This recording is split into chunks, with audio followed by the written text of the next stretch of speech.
Over in the United States, anti-Trump protests have went on for the fourth straight day at numerous cities, including LA, New York, and Portland. Police reportedly apprehended more than 200 people since Wednesday. Our Kim Jong-soo takes a closer look at how the nation is divided on accepting the election result. Since his election on November 8th, President-elect Donald Trump has announced some adjustments to some of his more controversial policies, such as the repeal of Obamacare, building a wall along the Mexican border, as well as banning Muslims from entering the country. He's also promised to make sure his future cabinet reflects the voice of the country. But it appears that's not enough for some Americans who have yet to accept the results of the election, as anti-Trump protests continued well into the weekend. According to the New York Times, protests have erupted in 37 cities since Wednesday, with a few rallies even resulting in violent confrontations with the police.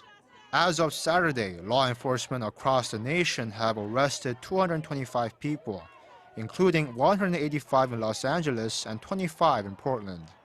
According to CNN, 8,000 people took to the streets of LA on Saturday local time to voice their opposition to President-elect Trump.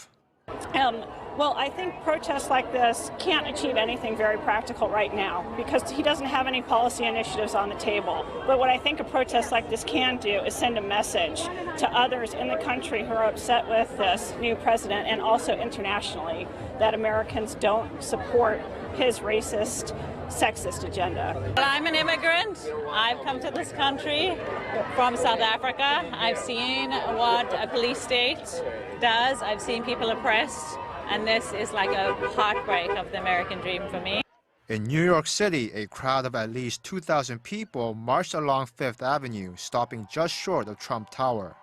Renowned left-wing documentary filmmaker Michael Moore, who was among the crowd, attempted to secure a surprise meeting with the president-elect, but was stopped by security personnel. Meanwhile, in Portland, Oregon, an anti-Trump rally that began Friday night turned violent early Saturday morning. One protester was subdued by a gunshot to his leg, and 4 people were arrested. According to the Washington Post, Portland was the site of the very first anti-Trump rally, with protests reported to have taken place even before the election results were announced. Kim Jong-soo, Arirang News.